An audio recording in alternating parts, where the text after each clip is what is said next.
Hello दोस्तों, स्वागत है आपका अपने चैनल तैयारी जीते में। जैसा कि आप जानते हैं कि यहाँ पर बेसलाइन टेस्ट होने वाले हैं, जो ब्रिज कोर्स पे आधारित जो प्रश्न पत्र होगा वो कक्षा 8वीं का हम यहाँ पर देखने वाले हैं। विज्ञान एवं प्रौद्योगिकी ये आपका यहाँ 20 तारीख को होने वाला है, तो उसका पेपर का यहाँ पर सोल्यूशन हम लेकर आए हैं। तो यहाँ पर पूर्णांक आपको मिलने वाला 50 नंबर का, समय अवधि दी जाने वाली 3 घंटे की। तो इसका पेपर में यहाँ पर निर्देश दिए गए हैं, उनको अच्छे से पढ़ लीजिए और आप अच्छे से कंप्लीट करके जाएंगे तो पूरे नंबर आपको यहाँ पर मिलने वाले हैं। तो सभी यहाँ पर खंडों के प्रश्नों के उत्तर आपको लिखना अनिवार्य है।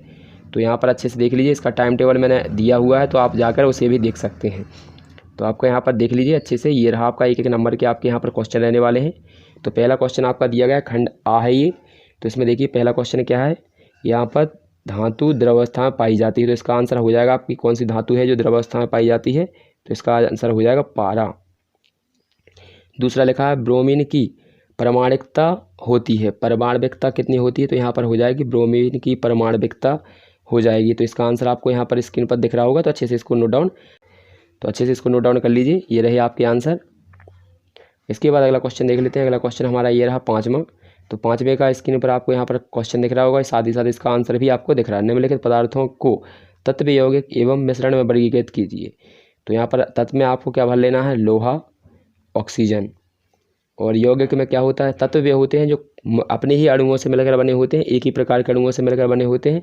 और शक्कर आप यहाँ पर जानते हैं, ये मुक्त अवस्था, यहाँ पर देख लिया अच्छे से, ये आपके सिंगल हैं और यहाँ पर ये बॉन्ड में यहाँ पर पाए जाते हैं। बहुत सी चीज़ें मिलकर यहाँ पर बनती हैं। तो यहाँ पर ये यौगिक हो जाएंगे उदाहरण, ये मिश्रण हो जाएगा। मिश्रण आप जानते हैं बहुत सी चीज़ों को मिलाने से मिश्रण बनता है। जैसे कि आप हवा देखते हैं तो हवा में एक गैस नहीं होती, बहुत सी गैसें होती हैं। और आपको आइसक्रीम पता है, तो आइसक्रीम में केवल आइसक्रीम नहीं होती है, यहाँ पर शक्कर और बहुत सी चीज़ें डाली जाती हैं। इसके बाद अगला क्वेश्चन दिया है हमारा, चींटी के काटने पर जलन क्यों होती है, जलन को ठीक करने के लिए क्या उपाय करना चाहिए। तो इसका आंसर देख लीजिए, इसका आंसर। फिर इसके बाद ये नीचे दिया है, कोसा रेशम कीट के जीवन चक्र की विभिन्न अवस्थाओं का नामांकन चित्र बनाना है। तो इन दोनों के आंसर देखते हैं, 6वें और 7वें का। तो ये रहा हमारा क्वेश्चन नंबर 6वें का आंसर, चींटी के काटने पर। तो यहाँ पर इसका आंसर देखिए, चींटी के काटने पर होने वाली तेज जलन एक अम्ल के कारण होती है। यदि उस स्थान पर कपड़े धोने का साबुन या खाने का सोडा लगा लिया जाए तो उदासीनीकरण के कारण जलन से राहत मिलती है। तो ये इसका आंसर हो जाएगा हमारा क्वेश्चन नंबर 6वें का। इसके बाद क्वेश्चन नंबर 7वां देखते हैं। तो ये रहा हमारा क्वेश्चन नंबर 7।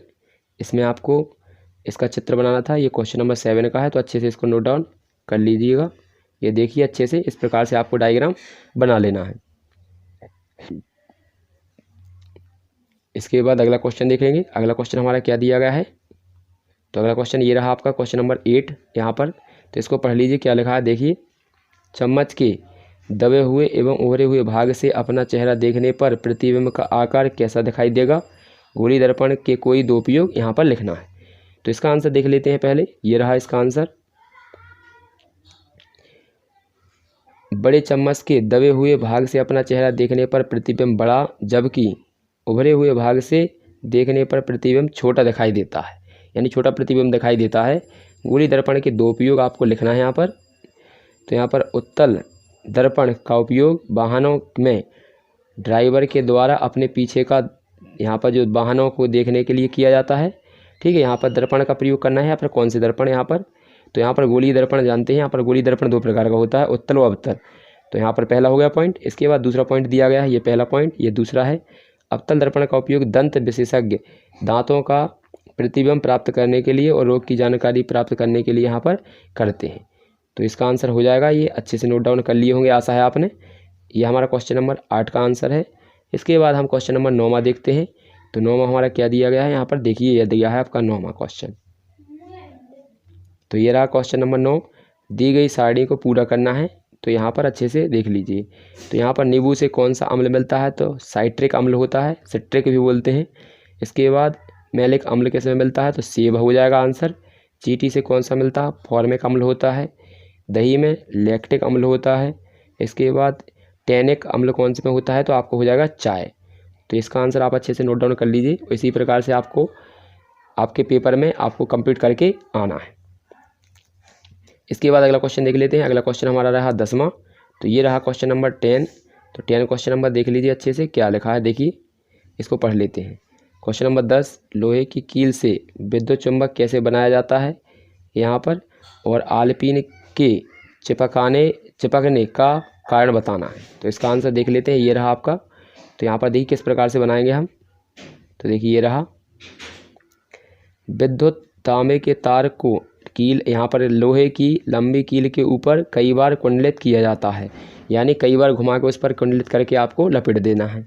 इस तार के दोनों ओर यहाँ पर बीच यहाँ पर बैटरी और कुंजी लगा देते हैं, फिर कुंजी को बंद कर देते हैं। बंद का मतलब होता है अपन यहाँ पर, बंद का मतलब होता है उल्टा यहाँ पर, कि यहाँ पर जो लाइट है वो चालू कर देते हैं।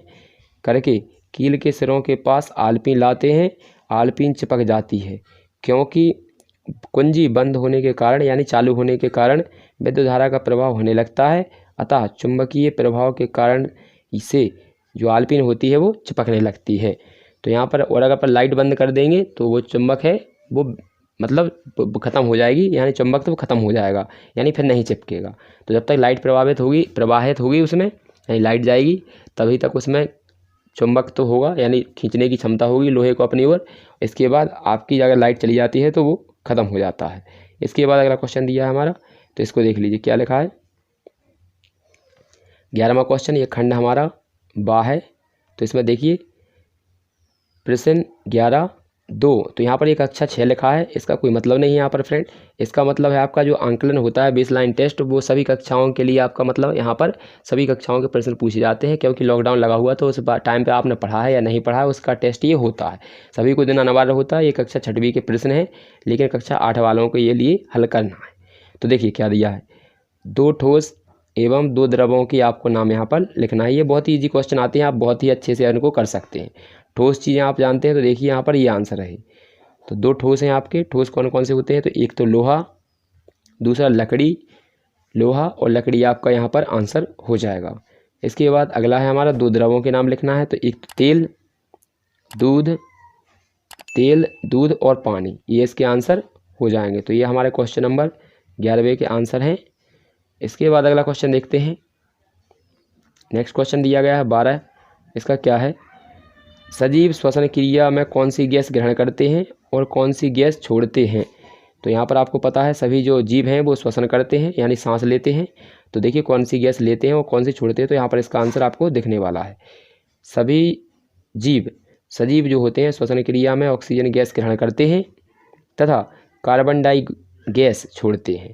तो ऑक्सीजन को बोलते हैं O2 और कार्बन डाइऑक्साइड को बोलते हैं CO2। तो ध्यान रखेंगे। इसके बाद अगला क्वेश्चन हमारा यहाँ पर दिया गया है, तो इसको भी देख लीजिए। तो यहाँ पर 13 क्वेश्चन दिया गया है। क्वेश्चन नंबर 13 दिया गया हमारा, सूर्य ग्रहण का नामांकन चित्र आपको बनाना है। तो सूर्य का नामांकन चित्र बनाना है, तो यहाँ पर देख लेते हैं। तो यहाँ पर ये रहा आपका सूर्य का नामांकन चित्र, तो इसको अच्छे से आपको बना लेना है। ये रहा हमारा क्वेश्चन नंबर 13 का, तो ये आपका अच्छे से आपको नोट डाउन कर लेना है। तो देखिए यहाँ पर ये रहा सूर्य, ये रहा आपका पृथ्वी और ये रहा आपका बीच में चंद्रमा। तो इस प्रकार से आपको ये ड्राइंग तैयार करके आपको सीख लेना है। इसके बाद अगला क्वेश्चन देख लेते हैं 14। तो ये रहा हमारा क्वेश्चन नंबर 14, तो अच्छे से इसको नोट डाउन कर लीजिएगा। तो यहाँ पर लिखा है एसआई पद्धति में लंबाई, द्रव्यमान एवं समय का मात्रक लिखना है। तो देखिए लंबाई का मात्रक होता है मीटर, द्रव्यमान का मात्रक होता है आपका किलोग्राम और समय का मात्रक होता है सेकंड। तो यहाँ पर ये आंसर लिखे हुए हैं, अच्छे से इनको नोट डाउन करके याद कर लीजिएगा। इसके बाद अगला क्वेश्चन देख लेते हैं 15। तो ये रहा हमारा क्वेश्चन नंबर 15। तो 15 में क्या लिखा है अच्छे से पढ़ लीजिए। ये क्वेश्चन नंबर हमारा यहाँ पर कक्षा 4वीं क्लास से लिया गया है, तो यहाँ पर अच्छे से इसको भी कर लेना है। ऐसे 2 पौधों के नाम लिखिए जिनकी पत्तियाँ हम खाते हैं, यानी खाने के रूप में प्रयोग करते हैं। ये बहुत ही ईजी क्वेश्चन होते हैं फ्रेंड, आप एक बार देख लेंगे तो सभी क्वेश्चनों के आंसर आप बहुत अच्छे से लिखाएंगे। तो इसका क्वेश्चन देखते हैं आंसर 15 का।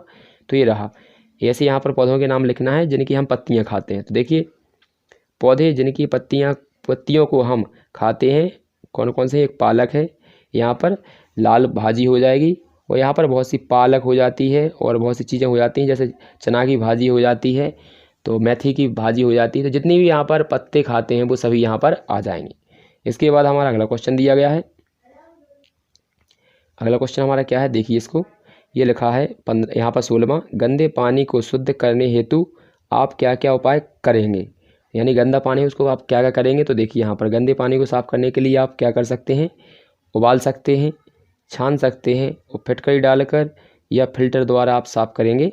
साथ ही साथ क्लोरीन मिलाकर भी इसे साफ़ किया जा सकता है। तो इसके आंसर हो जाएंगे, यानी अगर पानी गंदा है तो क्या कर सकते हैं, या तो उबाल सकते हैं या छान सकते हैं फिटकरी डालकर, या फिल्टर द्वारा आप इसे छानेंगे या फिर क्लोरीन का प्रयोग करेंगे। यहाँ पर अगला क्वेश्चन हो जाएगा हमारा, जो हमारा 17 क्वेश्चन है, तो इसको भी देख लीजिए।